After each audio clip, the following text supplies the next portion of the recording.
Time कितना हो रहा है? तू जान के क्या करेगा, तेरा तो खराब ही चल रहा है।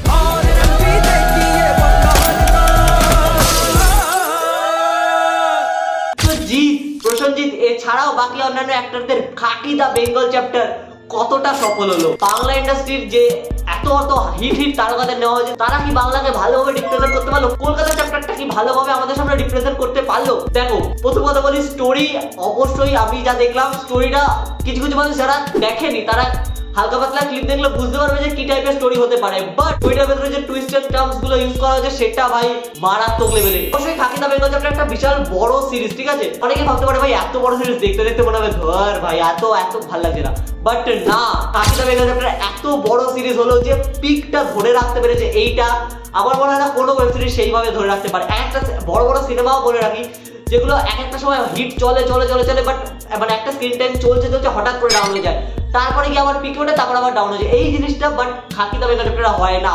খাকি দা বেঙ্গল চ্যাপ্টার প্রথম থেকে যেটা ধরে রেখেছে সেটা একদম শেষ পর্যন্ত নিয়ে গিয়ে লাস্টে যে টুইস্ট এন্ড টার্মস গুলো রয়েছে ভাই তোমরা না দেখলে বিশ্বাস করতে পারবে না। যারা দেখে নিয়েছে তারা অলরেডি এর এতটা সুখ্যাতি কেন করছে সেটা তোমরা না দেখলে বুঝতে পারবে। অবশ্যই বাংলা ইন্ডাস্ট্রিতে মানে এই যে জিনিসগুলো যেগুলো এখন অ্যানালাইজ করে আমাদের কলকাতাকে অ্যানালাইজ করে বানানো হয়, এটা অবশ্যই সত্য ঘটনার উপর ডিপেন্ড করে বানানো, বাট এই যে স্টোরি টেলিংটাকে একটা বিভিন্ন ডিফারেন্স ওয়েতে দেখানো উচিত। লাইক একটা মুভি আসলো বা একটা সিনেমা আসলো, ওয়েব সিরিজ যাই আসুক, তো এটাকে আমরা অবশ্যই হয়তো গল্পটা আমরা জানবো, ঠিক আছে, কিছুটা রিয়েল লাইফ ইনফ্লুয়েন্স থেকে নেওয়া যেগুলো আমরা জানবো, বাট সেটাকে প্রেজেন্ট করা স্টাইল, সেটাকে মানে দর্শকদের হোল্ড করে ধরে রাখা যে না এরপরে কি হতে পারে, এরপরে কি এরকম একটা ধরে রাখা, তো এটা ভাই নেক্সট ইম্পসিবল অনেক ডিরেক্টরের কাছে। বাট ধীরাজ পান্ডে আমাদের প্রত্যেকটা ক্যারেক্টারকে যেভাবে ইউজ করেছে, তো সেটা একটা খুবই বিশাল বড় হ্যাটস অফ ভাই।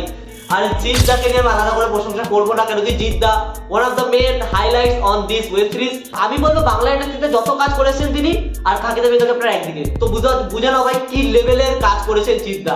যদি ধরে রাখো জিৎ দা হিরো, আর বাকি বোম্বাদা পরমব্রত বা এরা না থাকলে জিৎ দা হিরো হতো না, মানে জিৎ দার ক্যারেক্টারটা এস্টাবলিশ হতো না, তো এটা একটা মেন ব্যাপার। তো জিৎ দা যেরকম আমাদের কাছে ম্যাসিভ, বাকি ক্যারেক্টার গুলো আমাদের কাছে ম্যাসিভ। বোম্বাদার আলাদা করে আমি তারিফ করবো না, বোম্বাদা অবভিয়াসলি ভাই, বোম্বাদা কেন প্রত্যেকটা ক্যারেক্টার যারা বাংলাদেশ থেকে নেওয়া হয়েছে তারা প্রত্যেকে ভাই পাঠিয়ে দিয়েছে। এর থেকে একটা বড় ভালো জিনিস আমরা খুঁজে পাই, যেটা এখন আমাদের বাংলা ইন্ডাস্ট্রিতে দরকার, যে ভালো গল্প, ভালো স্ক্রিপ্ট, ভালো অভিনয় সত্তা পেলে প্রত্যেকটা ক্যারেক্টার যারা অভিনয় করেছে খাকি দা বেঙ্গল চ্যাপ্টার, তাদের যে অ্যাক্টিং সত্তা বাংলা ইন্ডাস্ট্রি ইউজ করতে পারে না, তারা কিন্তু বলিউডে গিয়ে জাস্ট পাঠিয়ে দিয়েছে। ইভেন আমরা মনে রাখি ভাই বাঁকুড়া মিম শটে যারা অভিনয় করেছে তাদের মধ্যে দেখো কিছু কিছু পুলিশ ক্যারেক্টার যারা একটু ভালো কাজ পেলে তারা কেমন তাদের পারফরমেন্স দিতে পারে, সেটা অবশ্যই তারা খাকি দা বেঙ্গল চ্যাপ্টারে দেখাতে পেরেছে। আমি বলবো ওয়ান অফ দ্য বেস্ট তো নয়, বাট বাংলা তরফ থেকে আমি বলবো ওয়ান অফ দ্য বেস্ট।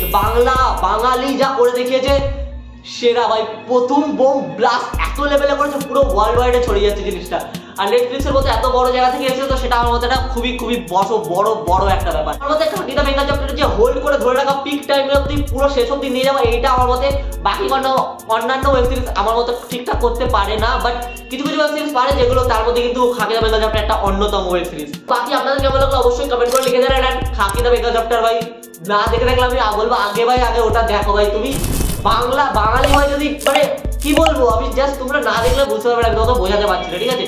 অবশ্যই তোমরা সেটা দেখো, আর ভিডিও ভালো লাগলে লাইক করো, কমেন্ট করো, শেয়ার করো। আর এরপরে ভাই আমি অন্য কিছু নিয়ে রিসার্চ করছি বাংলা ইন্ডাস্ট্রি, তো সেই জন্য আমি ভিডিও দিতে একটু লেট হচ্ছে, বাট ভালো ভিডিও আসছে।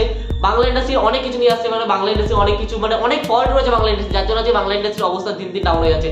একমাত্র দেব আর জিতে ধরে রেখেছে, তো সেটা জানতে হলে তোমরা অবশ্যই আমাদের চ্যানেলে আরেকটা ভিডিও আর রয়েছে, সেটা অলরেডি তোমরা দেখে নাও, যে দেব জিতের পরে সুপারস্টার আর কি হতে পারে, তো দেখে নাও।